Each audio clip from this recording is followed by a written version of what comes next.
തുന്നിയിട്ട കുപ്പായത്തിലൂടെയാണ് വേടൻ ചിദംബരം സംവിധാനം ചെയ്ത മഞ്ഞുമൽ ബോയ്സിലൂടെ മികച്ച ഗാനരചയിതാവിനുള്ള പുരസ്കാരം നേടിയിരിക്കുന്നത്.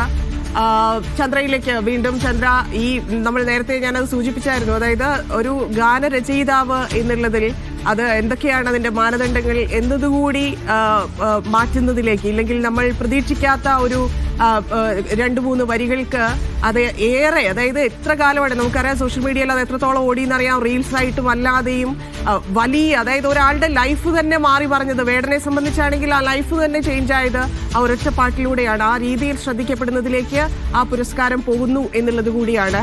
എങ്ങനെയാണ് ആ പാട്ടിനെ, വേടന്റെ ആ പെർഫോമൻസിനെ, ഇല്ലെങ്കിൽ ആ ചിത്രത്തിൽ അത് പ്ലേസ് ചെയ്തതിനെയൊക്കെ വിലയിരുത്തുന്നത്?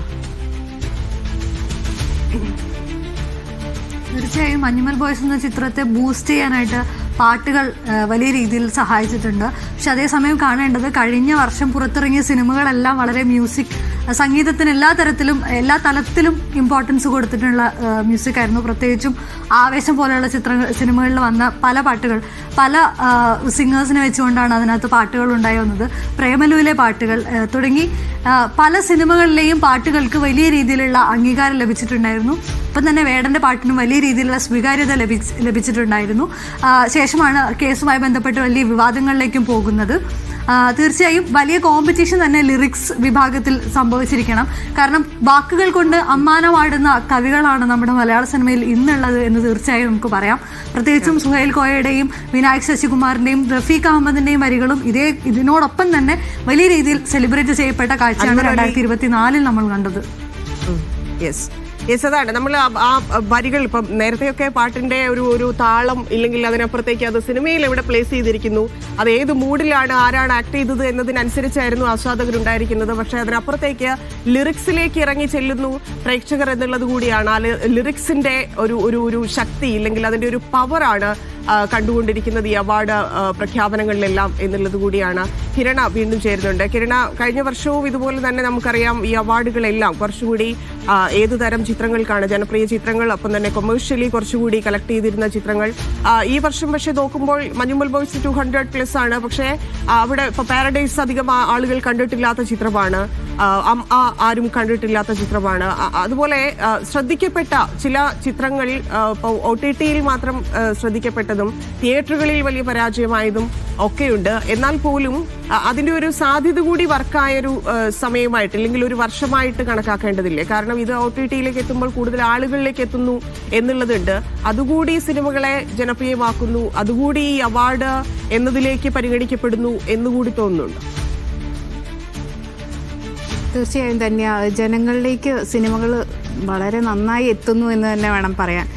ഇപ്പോൾ ഫെമിനിച്ചി ഫാത്തിമയുടെ കാര്യം തന്നെ ഞാൻ പറഞ്ഞത്, IFFKയിൽ ഒതുങ്ങി നിന്നില്ല ആ ചിത്രം.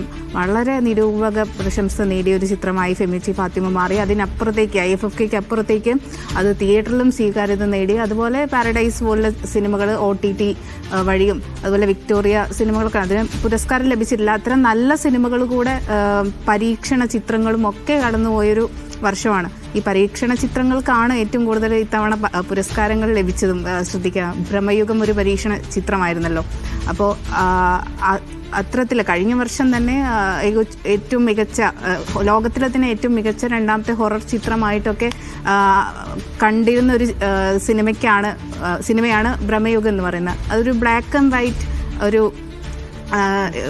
ഫോർമാറ്റിൽ നമ്മൾ സിനിമ കാണുക. അത് ഈ കാലത്ത് നമ്മൾ എന്നോ ബ്ലാക്ക് ആൻഡ് വൈറ്റിൽ നിന്നൊക്കെ കളറിലേക്ക് മാറി 4Kയിലേക്ക് മാറി നമ്മൾ ആ ലെവലിൽ എത്തി നിൽക്കുമ്പോഴാണ് ഒരു പുതിയ പരീക്ഷണവുമായിട്ട് സംവിധായകൻ വരുന്നത്. ബ്ലാക്ക് ആൻഡ് വൈറ്റിൽ എങ്ങനെയാണ് ഒരു സിനിമ കാണുക എന്നുള്ളത് എല്ലാവർക്കും ഒരു സംശയം ഉണ്ടായിരുന്നു. പക്ഷേ ഭ്രമയുഗം തിയേറ്ററിൽ എത്തിയ ഉടനെ തന്നെ അതിൻ്റെ ഒരു ഫസ്റ്റ് ഷോയ്ക്ക് ശേഷം തന്നെ ആ സിനിമ ഉണ്ടാക്കിയൊരു ഇമ്പാക്റ്റ്, അതിൻ്റെ സംവിധായകൻ പറയുന്ന പോലെ ഒരു പരീക്ഷണ ചിത്രമായിരുന്നു. പക്ഷേ ആ പരീക്ഷണ ചിത്രം പോലും പ്രേക്ഷകർ ഏറ്റെടുത്തു എന്നുള്ളതാണ്. ആ പ്രേക്ഷകർ ഏറ്റെടുത്തതിൻ്റെ ഭാഗമായിട്ട് തന്നെയാണ് ഈ പുരസ്കാരം കിട്ടിയതും എന്ന് വേണമെങ്കിൽ പറയാം.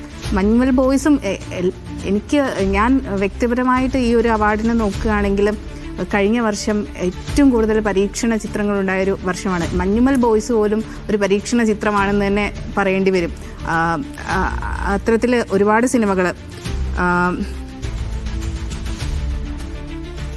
യെസ്, ചന്ദ്ര വീണ്ടും ചേരുന്നുണ്ട്. ചന്ദ്ര, ഇതിൽ മറ്റൊരു, അതായത് വളരെ കൗതുകമില്ലാതെ കേട്ട ഇല്ലെങ്കിൽ ഉറപ്പിച്ചിരുന്ന മറ്റൊരു അവാർഡ് എന്ന് പറഞ്ഞിട്ടുണ്ടെങ്കിൽ അത് എഡിറ്റിങ്ങിൻ്റെതാണ്. അതായത് കിഷ്കിന്ധാകാന്ഡം അത് കാണുമ്പോൾ തന്നെ നമുക്കറിയാം, നമ്മൾ അന്വേഷിച്ചു പോയ ഒരാളാണ് സൂരജ് ES എന്ന എഡിറ്ററിനെ. കാരണം അത്രയും സസ്പെൻസ് വെക്കുക, ഇല്ലെങ്കിൽ ആ ഷോർട്സ് എങ്ങനെയാണ് അവിടുന്ന് പാസ് ചെയ്തത്, എങ്ങനെയാണ് അത് അതിന്റെ അതർ സൈഡ് കാണിക്കുക, അതായത് എഡിറ്റിങ്ങിൽ നമുക്ക് ഭയങ്കര ഇംപ്രസ്ഡ് ആവുക എന്നൊക്കെ പറയാം. അപ്പം നമ്മൾ ഇറങ്ങി, ഇപ്പം ഞാൻ ആദ്യം ചെയ്തത് ഇത് ആരാണ് എഡിറ്റ് ചെയ്തതെന്ന് നോക്കുമായിരുന്നു. അപ്പം ആ രീതിയിൽ ശ്രദ്ധിക്കപ്പെട്ട ആളാണ്. ഇപ്പം നമുക്കറിയാം, നമുക്ക് എഡിറ്റേഴ്സ് കേരളത്തിനെ സംബന്ധിച്ച് അത്രയധികം ആളുകളുണ്ട്, എല്ലാ മേഖലയിലും കൈവെക്കുന്ന എഡിറ്റേഴ്സ് ഉണ്ട്. അപ്പം അവരെ സംബന്ധിച്ച് വളരെ ഈസി കൂടിയാണ്. പക്ഷേ അങ്ങനെ ഒരു ബാക്ക്ഗ്രൗണ്ട് സൂരജിന് ഇല്ലാന്ന് തോന്നുന്നു, എങ്കിൽ പോലും അത് അത്ര ഭംഗിയായിട്ട് കാണിക്കാൻ സാധിച്ചിരുന്നു.